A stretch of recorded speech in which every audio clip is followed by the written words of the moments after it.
Blessings BookTube. Today is Tag Tuesday.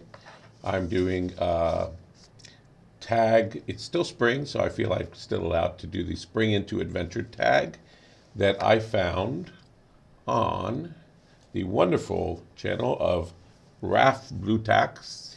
Very original take on fantasy fiction. And he got it from Liam's Lyceum. Doesn't say if that's the originator. We've got 10 questions, so here we go. Number one, what's your favorite adventure book? Well, I have many, and I love picaresque, so it'd probably be a picaresque like Don Quixote.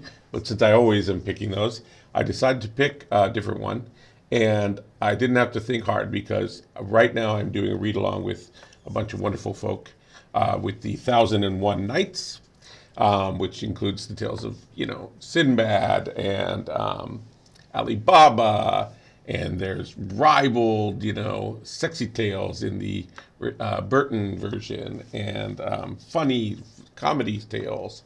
So you got a bit of everything in there. So I'm picking 1001 Nights for my current favorite adventure book. Number two, what's the newest or most recently published adventure book you've read? My very first video that I made for this channel actually was the Shantaram book about the fellow from Australia who busted out of prison and went on to have all kinds of insane misadventures in Mumbai, which I think is it Netflix or Prime. I think maybe Prime is doing a series of, which I haven't seen here in Thailand, but you can check that out. But do read the book because it's really well written as well. Very fun, very interesting book, very moving. Okay, what's the oldest or earliest published adventure book you've read? For some reason, I sort of misread this question as I was going back over the answer. I'm like, oops, I answered that wrong, but I'm going to stick with my wrong answer.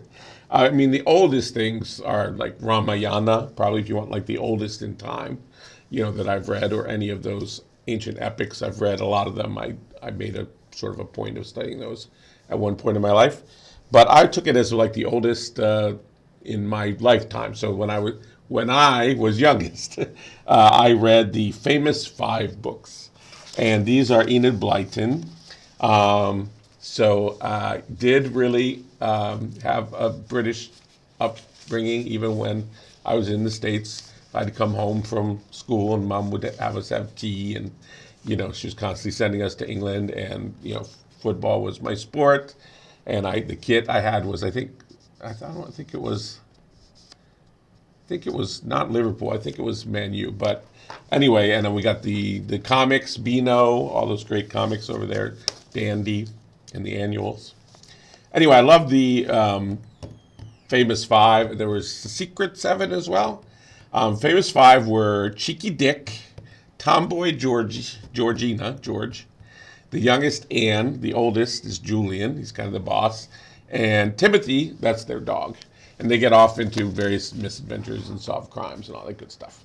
Kind of like the British Hardy Boys, or what's the female, Nancy Drew books. So those are some of the oldest adventures books in my lifetime that I read. Okay, 5. It must be a film. Yeah, what's your favorite film adaptation of an adventure book? Well, I got to pick the Inspector General. 2 reasons. Author is Gogol, who's already hilarious.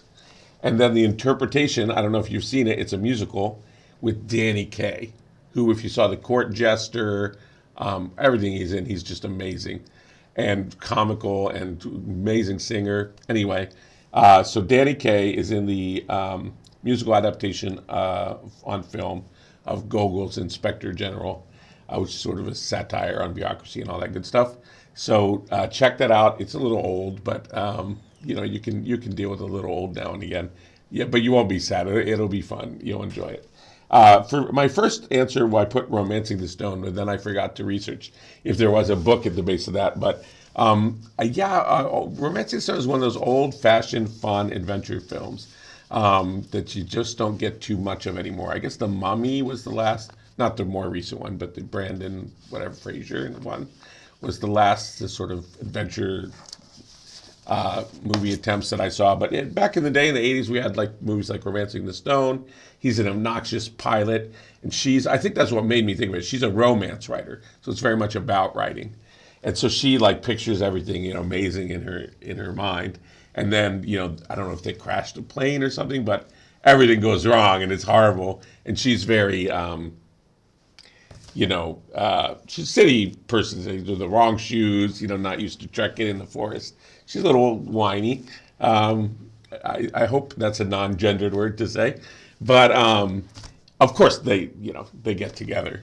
But before they do that, they verbally joust in a great old screwball style. So film, Romancing Stone. Adaptation, Inspector General. Flashman. Okay, what's your favorite adventure book character? So there are a series of books called the Flashman Papers. This is by George MacDonald Fraser. They're historical fiction. They're funny. They are exciting. They are over the top. You will love them. Check them out if you have never seen one. And they're not around that much for some reason. They're sort of, I think kind of one of those cult hits, that certain people love. Maybe I've seen them mentioned maybe once on BookTube, but again, they're older, but not like old, not like, 17th century or anything like that. Okay. Do you prefer fiction or nonfiction adventure books? Well, I like both, but I mainly read fiction in life. But I have read quite a bit of nonfiction adventure in that I made a sort of study of travel writers. So tons of those. I'll only give you one, which is a lot of fun. It's called Around Ireland with a Fridge. This crazy guy, he on a bet, a bar bet, he has to go around Ireland with lugging this fridge along, and it is hilarious. Another fun one. So I lied. I said I'd give you one, but I already given you a second. I'll give you one more. Larry's Kidney, being the true story of I can't remember what. So basically, this guy has to get his cousin Larry needs a kidney transplant and he can't get one legitimately. So he goes to China to find him a liver. So he's going all around, the seedier parts of China and trying to find a liver. And it is hilarious. Check it out. You will not be sad. All right. And the last of the nonfiction adventure books that I wanted to mention was one that I taught, or not really, but I sort of put in the recommended reading when I was teaching English for economics at Thammasat University here in Thailand back in the day.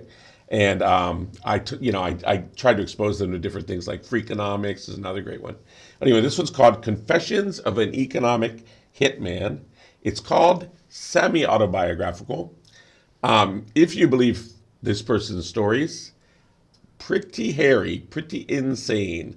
People who didn't want to take the, World Bank deal or the IMF deal or whatever, their helicopters tended to blow up or whatever. When this guy couldn't convince these people, there were like other means of persuasion, possibly. Okay, let's move on. Number 8. Do you consider yourself adventurous? Why or why not? I'm widely considered adventurous because I travel so much and live abroad. However, when living abroad, it's just living. It's your life. It's normal. There were some places like the Sahara and in the Republic of Georgia, actually, as well, in some ways. There were more on the more adventurous side, I will admit. But as I said, a lot of this just happens naturally for me as a sort of born nomadic person. I won't say gypsy, tinker. I don't know, a person in that vein, or who appreciates that lifestyle. The truly courageous thing then would be sticking down roots, right, and staying somewhere. And I have tried hard on at least 3 occasions, and for various reasons, didn't work out. But yep, I'm still on the go, still living abroad. This time here back in Thailand. And 9 is the genres that I like to combine with adventure. Is of course classics and humor as well. Like classics, I'm going to do a video. I've got one video already up about 1001 Nights about the women for Women's Month in 1001 Nights. And I'm going to do another one, maybe look at animals and compare with some Gulliver's Travel stuff. And humor. Well, as I mentioned, the fridge and those kidney to you stuff like that I love. But also I like mixing it. It mixes pretty well, I think, with nature, naturalist stuff. So on TV, that would be the series River Monsters, I think it's called. In my opinion, this is an amazing traveler because he really gets into the places and into the families and has real encounters with the people. Because I think his love, his love of the fish, of the environment, is just so strong and relatable to them that he does a better job than most travel writers, travel presenters, certainly travel YouTubers. But I was thinking mainly here about Peter Matheson, who I was very lucky to see speak in Austin years ago at UT. He writes amazing books. He's been everywhere on the planet looking for the quest of the snow leopard. The stuff that he writes about Africa really resonates with me. He's another one, I think, who just through the love of the topography, ends up having also, I think, really good relationship with the local people that he encounters. And so I can recommend him as well.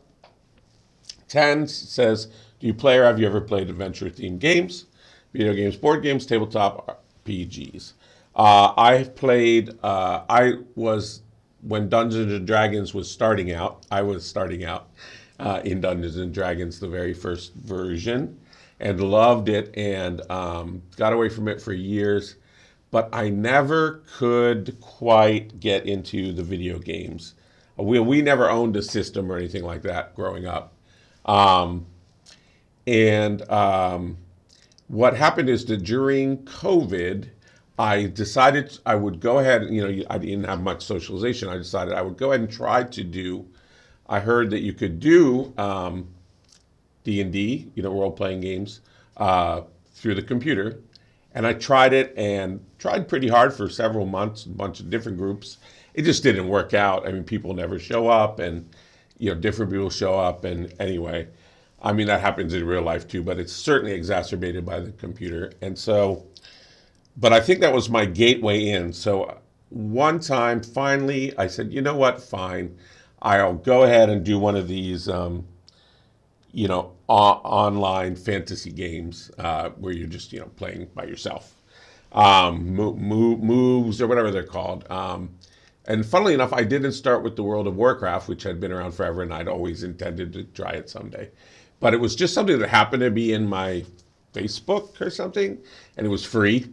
It was called Dragon Air Silent Gods. I played it pretty obsessively, like all night, for about 2 months, I want to say, and just completely lost interest, just didn't enjoy it. A lot of tasks, they're just silly tasks, and not a lot of real content, no, real interaction, and it was not for me. Horribly old-fashioned. So I did like board games. But that again, I'm glad of the board game renaissance. However, because of it, the board gamers have gotten so serious. I don't even mind the strategy ones, although I'm not always in for 6 hours, 50 million rules. But but when they're super serious like that, it's not fun, So when I say I like board games, I mean really silly, like tabloid teasers or trailer park wars or games that no one can take too seriously, I think. So those are my answers to the 10 questions for Spring into Adventure. And question 11, of course, is tag some people. And I will tag some people down in the description box. I've heard it called the show notes. I like that. Makes me feel special. Check out my show notes and see if you've been tagged. If I didn't tag you by name personally, go ahead and do this anyway. I never get tagged, or very rarely. And so, I just find the tags that I find most interesting, one like this. and I do them if I think they're the funnest one for the week. So this seemed like the funnest one for this week. I hope you found it fun as well. I will also write the the titles and authors' names of the books that I mentioned down in the show notes as well. Blessings. See you next Tag Tuesday.